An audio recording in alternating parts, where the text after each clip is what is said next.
ഹെലനോ Sparta, JBTV, അതുപോലെ തന്നെ secret agent. ഇന്നലത്തെ ഒരു ദിവസം എന്ന് പറയുന്നത് ഈ ഒരു സംഭവത്തിനായിരുന്നു. സോ ആ ഒരു സംഭവത്തെ പറ്റിയുള്ള ഡീറ്റെയിൽഡ് വീഡിയോ എന്നുള്ളതിലുപരി അതിൽ പറഞ്ഞ ആ ഒരു പെർട്ടിക്കുലർ കണ്ടന്റ്, അതായത് ഇൻഫ്ലുവൻസേഴ്സ് സ്കാം എന്ന് പറയുന്ന സംഭവത്തെ പറ്റിയാണ് സംസാരിക്കാൻ ഞാൻ ഉദ്ദേശിക്കുന്നത് ഈ ഒരു വീഡിയോയിൽ ത്രൂ ആയിട്ട്. അപ്പോൾ അതിന്റെ കൂടെ ഇത് പറഞ്ഞു പോകണം എന്നുള്ള ഇതായിരുന്നു. സോ എന്തായാലും ഇന്നലെ നമുക്ക് അറിയായിരുന്നു, അതായത് JBTV അദ്ദേഹം ഒരു വീഡിയോ ഹെലനോ സ്പാർട്ടിനെ പറ്റി ചെയ്തിട്ടുണ്ടായിരുന്നു. അതിന് റിപ്ലൈ ഹെലനോ സ്പാർട്ട വന്നിട്ടുണ്ടായിരുന്നു. ഹെലനോ സ്പാർട്ട തെറ്റ് മനസ്സിലാക്കി ആ ഒരു സംഭവം തിരുത്തുന്നു എന്നുള്ള രീതിയിൽ തന്നെയാണ് ആ ഒരു വീഡിയോ പറഞ്ഞത്. അതിനിടയിൽ സീക്രട്ട് ഏജന്റ് ഈ ഒരു സംഭവത്തെ പറ്റി അഭിസംബോധന ചെയ്ത് പറയുന്നുണ്ടായിരുന്നു. അതിനകത്ത് നമ്മുടെ കേരള ഇൻഫ്ലുവൻസേഴ്സ് കിക്ക് എന്ന് പറയുന്ന ആ ഒരു സംഘടനയുടെ പേര് വലിച്ചിട്ടതിനെ പറ്റിയൊക്കെ സംസാരമൊക്കെ ഉണ്ടായിരുന്നു. സോ അത് ആ ഒരു ടോപ്പിക് എന്ന് പറഞ്ഞാൽ ഇപ്പൊ ഏകദേശം എല്ലാവർക്കും അറിയുന്ന സംഭവമായിരിക്കും. പക്ഷേ ഇൻഫ്ലുവൻസേഴ്സ് സ്കാം എന്ന് പറയുന്ന ഈ ഒരു സംഭവം, അപ്പം എത്ര പറഞ്ഞാലും കൊണ്ടാലും കണ്ടാലും പഠിക്കാത്ത ആൾക്കാരാണ് നമ്മൾ എന്നുള്ള രീതിയിലാണ്. പക്ഷേ അതായത് ഇതിൽ യൂട്ടിലൈസ് ചെയ്യുന്നത് എങ്ങനെയാണ് എന്നുള്ള കാര്യങ്ങളൊക്കെ പറയാം. സോ ആദ്യം എനിക്ക് ഈ ഒരു സംഭവത്തിൽ എനിക്കുണ്ടായ ഒരു അനുഭവം ഞാൻ ആദ്യം തന്നെ പങ്കുവെക്കാം.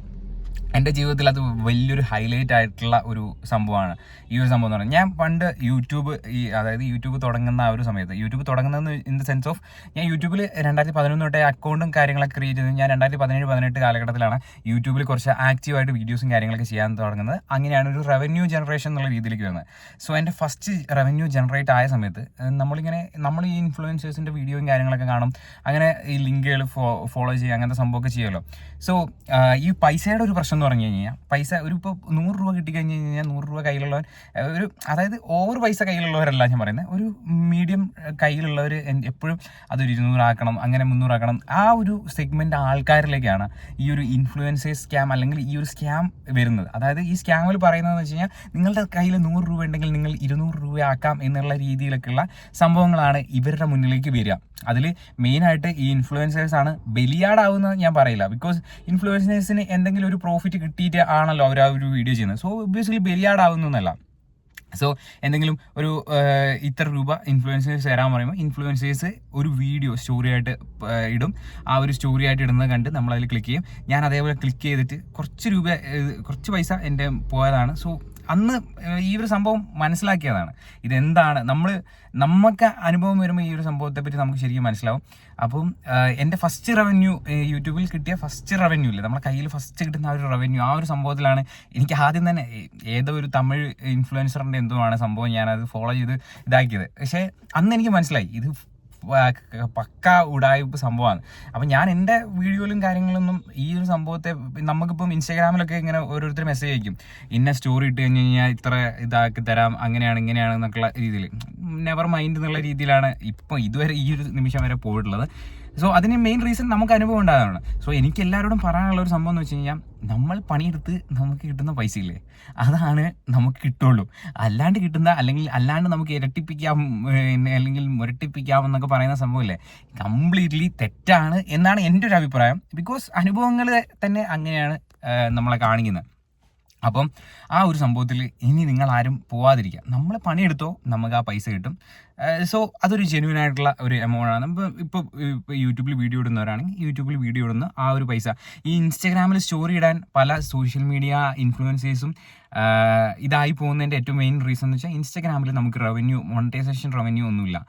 ബോണസ് ഉണ്ടായിരുന്നു. ബോണസ് ഉണ്ടെങ്കിൽ ആ ഒരു ബോണസിൽ നമുക്ക് പൈസ കിട്ടും. അല്ലെങ്കിൽ ഗിഫ്റ്റൊക്കെ എന്ന് വെച്ച് കഴിഞ്ഞാൽ ആരെ കേസ് ഇപ്പം ഇൻസ്റ്റാഗ്രാമിലാണെങ്കിലും യൂട്യൂബിലൊക്കെ ആണെങ്കിലും സൂപ്പർ ചാറ്റ്, ഗെയിമേഴ്സിന് സൂപ്പർ ചാറ്റും കാര്യങ്ങളൊക്കെ കിട്ടുന്നതാണ്. അല്ലാണ്ട് ഈ സൂപ്പർ ചാറ്റും കാര്യങ്ങളൊക്കെ കിട്ടുന്ന ആൾക്കാർ വളരെ കുറവാണ്. അപ്പോൾ ഈ ഗിഫ്റ്റ് എന്ന് പറയുന്ന സംഭവമൊക്കെ ഇപ്പം നമുക്ക് വേണ്ടിയിട്ട് ഇപ്പോൾ ഒരു 10 രൂപ ഗിഫ്റ്റ് ചെയ്യാൻ ഇൻസ്റ്റാഗ്രാമിൽ എനിക്ക് തോന്നുന്നില്ല അങ്ങനെയൊക്കെ കിട്ടുന്നൊരു വളരെ കുറവ് ആൾക്കാർ ഉണ്ടാവുള്ളൂ ഇൻസ്റ്റാഗ്രാമിൽ. സോ ഇൻസ്റ്റാഗ്രാമിൽ ഏറ്റവും കൂടുതൽ ആൾക്കാരുടെ മെയിൻ ഇൻകം സോഴ്സ് എന്ന് പറയുന്നത് അവർ യൂസ് ചെയ്യുന്ന ഈ സ്റ്റോറി പ്രൊമോഷൻസ്, അതുപോലെ തന്നെ ഇങ്ങനെ സംഭവമാണ്. അപ്പം ഒരു 10,000, 1000 രൂപയോ 10,000 രൂപയൊക്കെ കിട്ടും എന്ന് പറയുമ്പോൾ ഇവർ ഓട്ടോമാറ്റിക്കലി വീഡിയോ ചെയ്യുന്നതാണ്. പക്ഷേ ഇങ്ങനെ ചെയ്യുന്നവർ ചിന്തിക്കാത്തൊരു കാര്യം എന്ന് പറയുന്നത്, അതേപോലെ അതായത് ഇപ്പം ആകെ ഒരു 100 രൂപ 200 രൂപയൊക്കെ കയ്യിലെടുക്കാനുള്ള ഈ പൈസ, അതായത് പൈസ കൂടുതൽ കിട്ടുന്നുള്ള ഒരു സ്വപ്നത്തിലേക്ക് ആൾക്കാരെ പറഞ്ഞു വിട്ടിട്ടാണ്. അതായത് ഈ ഇൻഫ്ലുവൻസേഴ്സ് നിങ്ങളെ വിശ്വസിക്കുന്ന ഒരാളെ നിങ്ങളവിടെ ചതിക്കുകയാണ് ചെയ്യുന്നത്. ശരിക്കും പറഞ്ഞാൽ ഒരു വിശ്വാസവഞ്ചന തന്നെയാണ്. അതായത് നിങ്ങളെ ശരിക്കും വിശ്വസിക്കുന്ന, അതായത് നിങ്ങളുടെ വീഡിയോസ് ഇഷ്ടപ്പെട്ട് നിങ്ങളൊരു നല്ല വ്യക്തിയാണെന്ന് വിശ്വസിച്ച് നിങ്ങളെ ഇഷ്ടപ്പെടുന്ന ആൾക്കാരാണ് ഇതിലേക്ക് പോകുന്നത്. അതായത് നിങ്ങൾ അവരെ ശരിക്കും ചതിക്കുകയാണ് ആ ഒരു മൊമെന്റിൽ ചെയ്യുന്നതെന്ന് മാത്രം നിങ്ങൾ എപ്പോഴും മൈൻഡിൽ വെക്കുക. അങ്ങനെ ചിന്തിച്ച് കഴിഞ്ഞ് കഴിഞ്ഞാൽ ചിലപ്പോൾ നമുക്ക് ഇങ്ങനത്തെ ഒരു സംഭവം ചെയ്യാൻ തോന്നില്ല. അതായത് നമ്മളെ അത്രയും വിശ്വസിക്കുന്ന ഒരാൾ നമ്മൾ അവരെ ചതിക്കുക എന്നുള്ളൊരു സിറ്റുവേഷൻ വരില്ല. അല്ലെങ്കിൽ നിങ്ങൾ പ്രൊമോഷൻ ചെയ്യേണ്ടെന്ന് ആരും അറിയില്ല. പ്രൊമോഷൻസ് ചെയ്തു, നല്ല കാര്യമാണ്. പ്രൊമോഷൻസിലൂടെ ഒരുപാട് കടകളെ പറ്റിയും ഒരുപാട് ഇതിനെ പറ്റിയും എല്ലാം നിങ്ങൾക്ക് അറിയാൻ പറ്റും. അതെ, പ്രൊമോഷൻസ് ആ ഒരു രീതിയിൽ തന്നെയാണ്. അപ്പം അങ്ങനെ ചെയ്തോ. പക്ഷേ ഈ ഒരു സംഭവങ്ങൾ, അതായത് ഈ പൈസ അങ്ങോട്ടിട്ട് പൈസ ഇരട്ടിപ്പിച്ച് കിട്ടും എന്നൊക്കെ പറഞ്ഞിട്ട് വീഡിയോ ചെയ്യുമ്പം, അല്ലെങ്കിൽ ഇങ്ങനെ ചെയ്യുമ്പം ഒരുപാട് ട്രേഡിങ് എന്നുള്ള സെൻസ് അല്ല, ഇങ്ങനത്തെ ഈ ഒരു സംഭവങ്ങൾ ഒരുപാട് വരുന്നതുകൊണ്ട് തന്നെ അങ്ങനത്തെ സംഭവങ്ങൾ നിങ്ങൾ മാക്സിമം ചെയ്യാതിരിക്കുക എന്നുള്ളൊരു ഇൻഫ്ലുവൻസേഴ്സിനോട് പറയാം. ഇനി വീഡിയോസ് കാര്യങ്ങളൊക്കെ കാണുന്നവരോട് പറയാനുള്ളതെന്ന് വെച്ച് കഴിഞ്ഞാൽ, ശരിക്കും പറഞ്ഞു കഴിഞ്ഞാൽ നമ്മുടെ ഇതിൽ പൈസ ഇതാക്കി അല്ലെങ്കിൽ കൂട്ടി കിട്ടുക എന്നൊക്കെ പറയുന്നത് ശരിക്കും ഞാൻ കണ്ടിട്ടുള്ളതിൽ ഒരുവിധം എല്ലാം ഉടായ്പ തന്നെയാണ്. എൻ്റെ ഇതിൽ എനിക്കറിയില്ല ബാക്കി ഒരുപാട് പേര് ഉണ്ടാക്കുന്നുണ്ടോ ഇല്ലയോ എന്നൊന്നും എനിക്കറിയില്ല. പക്ഷേ എൻ്റെ ഒരു ഇതിൽ അങ്ങനെ പറയുന്നത് കംപ്ലീറ്റ്ലി, അതായത് ഇവരുടെ ഒരു മോഡ് ഓഫ് ഓപ്പറേഷൻ ഞാൻ പറഞ്ഞുതരാം. പിന്നെ ആദ്യം നിങ്ങൾ ഇപ്പം അങ്ങനത്തെ ഒരു സംഭവത്തിൽ പോയി കഴിഞ്ഞ് കഴിഞ്ഞാൽ ആദ്യം ഇവർ പറയും ഒരു ഇത്ര രൂപ ഇട്ട് കഴിഞ്ഞ് കഴിഞ്ഞാൽ ഇത്ര നിങ്ങൾക്ക് പ്രോഫിറ്റ് കിട്ടുമെന്ന് പറയും. ഫസ്റ്റ് പൈസ ചെറിയൊരു പൈസ ആയിരിക്കും. ആ ചെറിയ പൈസ നിങ്ങൾ ഇടും. ആ ചെറിയ പൈസേൻ്റെ ഡബിളോ അല്ലെങ്കിൽ ഇത്ര ശതമാനമായിട്ട് നിങ്ങൾക്ക് കൂടുതൽ കിട്ടും. സോ അതാണ് ഇവരുടെ ഫസ്റ്റ് സ്റ്റേജിൽ നമ്മൾ കൺഫേം ആവുകയാണ്, നമുക്ക് ആ പൈസ കിട്ടുന്നുണ്ടല്ലോ എന്നുള്ളത്.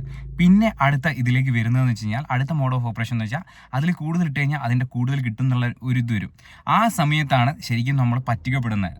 പല ഇതിലും കണ്ടിട്ടുള്ളതെന്ന് വെച്ചാൽ ആ സമയത്താണ് നമ്മൾ പറ്റിക്കപ്പെടുന്നത്. അതായത് പിന്നെ ഉള്ള പൈസയൊന്നും ഇങ്ങനെ കിട്ടില്ല. അപ്പം ഈ ഇട്ട പൈസ തിരിച്ച് കിട്ടാൻ വേണ്ടി പിന്നെയും പൈസ ഇടിപ്പിക്കും ഇവർ ഈ ഒരു സംഭവത്തിൽ പൈസ ഇടിപ്പിക്കും. അങ്ങനെ കംപ്ലീറ്റ്ലി അടപടലം 3G എന്നുള്ള രീതിയിലാണ് ഇവരുടെ ഒരു മോഡ് ഓഫ് ഓപ്പറേഷനും കാര്യങ്ങളൊക്കെ പോകുന്നത്. സോ നിങ്ങൾ, അതായത് വീഡിയോ കാണുന്ന എല്ലാവരോടും എനിക്ക് പറയാനുള്ള സംഭവം എന്ന് വെച്ച് കഴിഞ്ഞാൽ, അങ്ങനെ ഒരു സംഭവമൊന്നും, അതായത് നമ്മുടെ കയ്യിലുള്ള പൈസ നമ്മൾ പണിയെടുത്ത് കിട്ടുന്ന പൈസ അല്ലാണ്ട് ഇങ്ങനെ ഇരട്ടിച്ച് ഇതാക്കി കിട്ടുന്ന പൈസകൾ കിട്ടാൻ പാടാണ്. അങ്ങനെ നിങ്ങൾ ചിന്തിക്കുകയേ വേണ്ട. അവർ യൂട്ടിലൈസ് ചെയ്യുന്ന നമ്മുടെ സ്വപ്നങ്ങളെയും, അല്ലെങ്കിൽ നമുക്ക് ഒരു രൂപ കുറച്ച് പൈസ കൂടുതൽ കൈ കിട്ടിക്കഴിഞ്ഞ് കഴിഞ്ഞാൽ നമുക്ക് ഇന്നത് ചെയ്യാം എന്നൊക്കെ പറയുന്ന ആ ഒരു സ്വപ്നങ്ങളില്ലേ, ആ ഒരു സ്വപ്നങ്ങളെയാണ് എല്ലാവരും യൂട്ടിലൈസ് ചെയ്യുന്നത്. നമുക്ക് അങ്ങനെ ഒരു സ്വപ്നം ഉള്ളതുകൊണ്ടാണ് നമ്മൾ അതിൽ പോയി വീഴുന്നത്. നമുക്കതിൽ പെട്ട് കഴിയുമ്പോൾ പിന്നെ ഒരു ചുഴിയിൽ പെട്ട പോലെ ആയിരിക്കും. രക്ഷപ്പെടാൻ മീൻസ് നമ്മൾ ഇപ്പം 100 രൂപ പോയി കഴിഞ്ഞ് കഴിഞ്ഞാൽ പിന്നെ അവർ പറയും 200 ഇട്ട് കഴിഞ്ഞാൽ 500 കിട്ടും എന്നുള്ള രീതിയിൽ ഇങ്ങനെ പറയുമ്പോൾ നമ്മൾ ഓട്ടോമാറ്റിക്കലി അതിൽ പോയി വീഴുന്നതാണ്. അപ്പം അതിൽ പെടാതിരിക്കാൻ മാക്സിമം ശ്രമിക്കുക എന്നുള്ളതാണ് ആ ഒരു ആൾക്കാരോട് പറയാനുള്ളത്. അപ്പം ഈ ഒരു നിമിഷത്തിൽ ഇതിപ്പോൾ പറയാനേ പറ്റുള്ളൂ. ഇൻഫ്ലുവൻസേഴ്സിനോട് പറയാനുള്ളത്, നിങ്ങൾ പ്രൊമോഷൻസും കാര്യങ്ങളൊക്കെ ചെയ്തോ, പക്ഷേ ഇങ്ങനത്തെ സംഭവങ്ങൾ, അതായത് ഈ ഒരു ജെനുവിനിറ്റി ഒന്നുമില്ലാത്ത, അല്ലെങ്കിൽ ഈ പൈസ ഇരട്ടിപ്പിക്കുക അല്ലെങ്കിൽ പൈസ കൂടുതൽ കിട്ടും എന്നൊക്കെ പറയുന്ന സംഭവങ്ങളില്ലേ, അങ്ങനത്തെ സംഭവങ്ങളൊന്നും പ്രൊമോഷൻസ് ആയിട്ട് ഏറ്റെടുക്കാണ്ടിരിക്കാൻ മാക്സിമം ശ്രമിക്കുക എന്ന് മാത്രമേ ഈ ഒരു നിമിഷത്തിൽ എനിക്ക് പറയാനുള്ളൂ. അപ്പോൾ ഇത്രയും കാര്യങ്ങളെ പറയാനുള്ളൂ. വീട്ടിൽ കറണ്ട് ഇല്ലാത്തതുകൊണ്ടാണ് കാറിൽ വന്നിരുന്നത്. കാറിലാണെങ്കിൽ മൈക്കും വേണ്ടല്ലോ, മൈക്കും ഇല്ല കയ്യിൽ. അപ്പം അങ്ങനെ ഇരുന്നാണ് വിശർത്ത് കുളിച്ച് കേസ്. അപ്പം കുറച്ച് പേർക്കെങ്കിലും ഈ ഒരു വീഡിയോ കാര്യങ്ങളൊക്കെ മനസ്സിലായി എന്ന് വിചാരിക്കുന്നു. എനിക്ക് ഈ ഒരു സംഭവം നടന്നിട്ടുള്ളതുകൊണ്ടാണ് എനിക്ക് ഈ ഒരു സംഭവം കാണുമ്പോൾ എപ്പോഴും വീഡിയോ ചെയ്യണമെന്ന് തോന്നുന്നത്. അപ്പോൾ ഈ ഒരു കാര്യം പറഞ്ഞു. അപ്പോൾ ബാക്കി കാര്യങ്ങളൊക്കെ നിങ്ങൾക്ക് എന്താ തോന്നുന്നത് എന്നുള്ള കാര്യങ്ങളൊക്കെ നിങ്ങൾ കമൻറ്റ് ബോക്സിൽ രേഖപ്പെടുത്തുന്നു വിശ്വസിക്കുന്നു. പുതിയൊരു വീഡിയോ ആയിട്ട് വീണ്ടും കാണാം. Bye guys.